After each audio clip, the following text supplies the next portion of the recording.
So let's take a listen to Vladimir Putin now.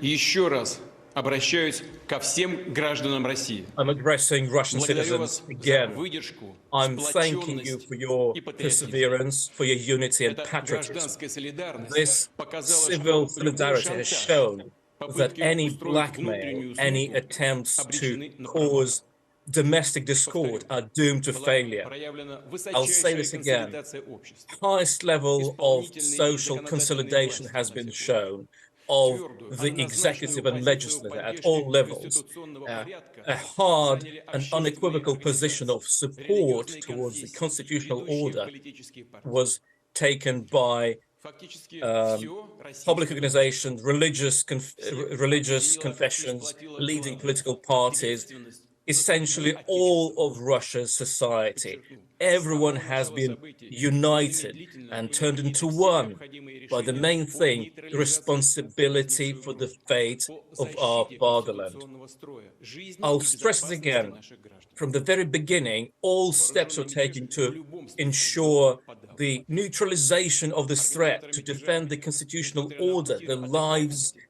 and не могли security этого of не our понимать. citizens. Все они Armed понимают, mutiny что would have been все, кто suppressed пошли in на any преступные case. действия, на Organizers раскол of и the ослабление mutiny, страны, которая сейчас even though they became противостоит колоссальной deranged, внешней they could угрозе, not but understand this. беспрецедентному давлению извне, They когда на understood фронте со everything, словами including the «ни fact шагу that they were назад» committing a гибнут наши crime товарищи.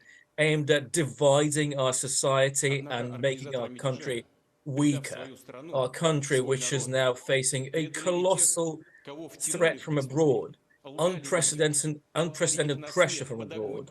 на то, чтобы When стрелять в своих. at the front line, Именно people are такого shouting, исхода we братоубийства mustn't хотели retreat, враги России и and our неонацисты в comrades Киеве и их are западные dying. покровители.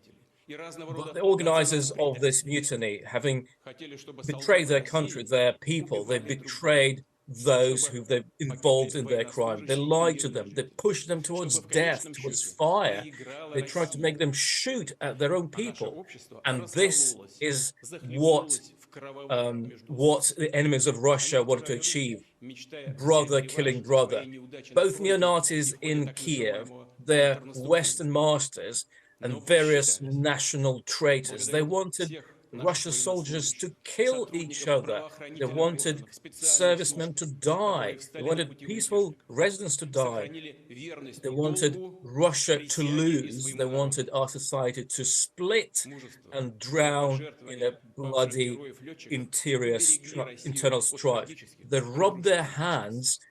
They dreamed of Вместе с тем, мы exacting знали и revenge for знаем, their что own подавляющее большинство failures действующих on the командиров front и line губернаторов during the тоже so-called пытались, counter-offensive, преданные but своему they народу were и wrong. государству. I thank our Они доказали это servicemen. своим I thank мужеством our на поле боя, security освобождая Донбасс agencies, и special Новороссию. services, Те secret попытались services, использовать who темную who were против своих trying to братьев по stop the оружию, с которыми mutineers, они вместе who сражались stayed ради loyal страны to и their ее oath будущего. to their Поэтому people, с самого начала событий bravery по and моему прямому selfless поручению sacrifice предпринимались шаги, чтобы избежать of our большой жертвы. pilots who died Для этого and потребовалось who время. saved Russia from the tragically destructive consequences. So really, really interesting words, Vitaly. Thank you very much for that translation. Just a thought as we were listening to that, you've spent an awful lot of time watching various different statements by Vladimir Putin on state media there in Russia. How do you think this one compares? What do you think other kind of circumstances where he'll have clearly he's never had to address something this serious, Russian troops filing up towards Moscow. But what did you make of that? You know, Lewis, the last time Putin had to make an address like this was back at the very beginning of his rule in the early 2000s, when the Kremlin was trying to suppress a rebellion in Chechnya. Since that time, most of his speeches were given at a time of Vladimir Putin's choosing. And as we understand, he's very reluctant to be pressured into doing something. But this speech and the one he made on Saturday morning are different. He made them because he really had to. And that's really different from the way that he is used to operating. And particularly on Saturday, when he was facing this apparent rebellion by Wagner, he was running a really high risk of looking weak. And today, by failing to address criticisms that he has failed to punish the mutineers who were committing this horrible crime of rebellion, who betrayed Russia, as he said on Saturday. A lot of people are saying that he is showing weakness and that Vladimir Putin will have to work really hard to restore his credibility and authority among the movers and shakers in Russia. Absolutely fascinating. Vitaly, thank you very much for that. I'm sure we'll be back with you later on. Now, though, I want to go to Colin P. Clark, Director of Research at the SUFAN Group, a global intelligence and security consultancy. Thanks very much for coming on the programme. Thanks for having me. So, an extraordinary statement that Vladimir Putin just had to make. What do you think about it?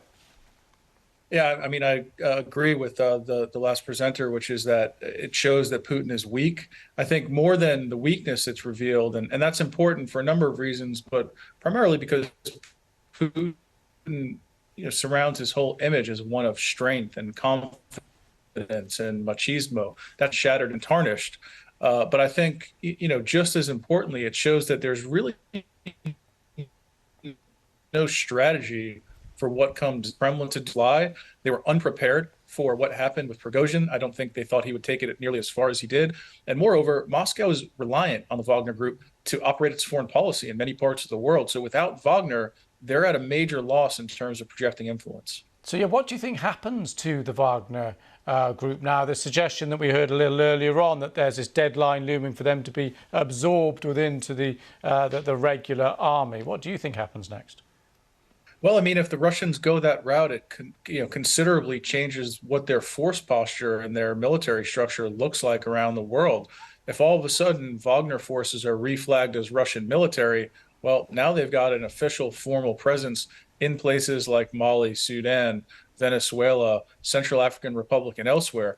Moreover, it's a bit more complicated than that, because if you think about some of the crimes that Wagner forces have been alleged to commit, including war crimes and crimes against humanity, now that comes with a Russian military uniform on top of it. And that makes the Kremlin, I think, even more of a pariah than it already is on the global stage. So there's real ramifications and consequences here that Putin hasn't really thought out. And I think the world is kind of coming to terms with those second and third order effects, in real time. I'm going to ask a slightly unfair question now, because we can only ever know the answer to this years from now. But does this feel to you like a significant moment in the leadership of Vladimir Putin? I think without question, this shows that Putin is, maybe not fit to lead the Russian state into kind of this next generation. And I think, in the West, many people have speculated that and suggested that for years. And COVID certainly seemed to have done a number on him, at least his kind of psychological state. And you see him sitting at these long tables and going on these long diatribes about kind of obscure parts of Russian history.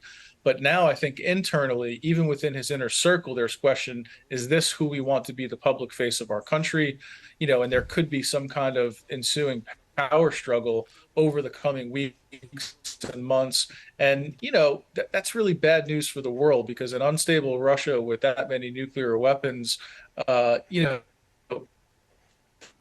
that's not good for global security. Colin P. Clark, great to have your thoughts. Thank you very much for coming on the programme. Thanks for having me. Right, let's bring in our panel now. Two people very well placed to comment on this, given both your background. Great to see you, Miles Taylor, Lord Kim Darroch. Miles, let's start with you, the US perspective. Where do you think these statements by Vladimir Putin leave him right now? Well, I would agree with Colin in the previous segment that this all leaves Putin in a much weakened state. And the immediate conclusion you can draw from that is it's bad for everyone else. Now, there was a lot of, I don't know how else to put it, but a lot of excitement on social media and in the wider press while the Wagner group was marching towards Moscow. But the way this has ended is probably going to be bad for Ukraine in the immediate and bad for the West in the long run. Bad for Ukraine because a weakened Putin is really going to want to show that he's stronger, and I imagine will ramp up actions there. And it's bad for the West because Putin's already starting to seed the narrative that there's been Western meddling, and he's going to want to show that he's strong. So that instability, that uncertainty, and a very paranoid chief executive in the Kremlin is exactly what we don't want. And I think the White House is feeling the same way right now. Interesting. Kim, Darek, your thoughts? Yeah, I quite agree with that. I think that that what Putin did in his speech tonight was to try to recapture some of the ground he lost with the events of the last 48 hours. I mean, a proper strongman crushes rebellions. He doesn't do deals with the people who are rebelling and let them go off into exile in a neighboring country. So this won't be a look that Putin likes at all, let alone the story of the rebel troops getting within a couple of 100 miles of Moscow. So we're seeing a backlash now in terms of his rhetoric. I think it's right that it's quite likely he'll find ways to start blaming the West for it. I do think that he is permanently damaged by this, and I know it's massively speculative to say this is the beginning of a change in Russia, but I think it's not impossible. But the risk is that you actually end up with someone who is, if this is possible, even worse than Putin, even more extremist than him. So it does look like what's already a very unstable, volatile situation where escalation would be extremely dangerous. It can make things worse. Interesting. Miles, just want to come back just to build on that point. You talked about how dangerous this is right now because Vladimir Putin will, in your opinion, want to retaliate and demonstrate some strength. Do you think that this could be the beginning of the end for him?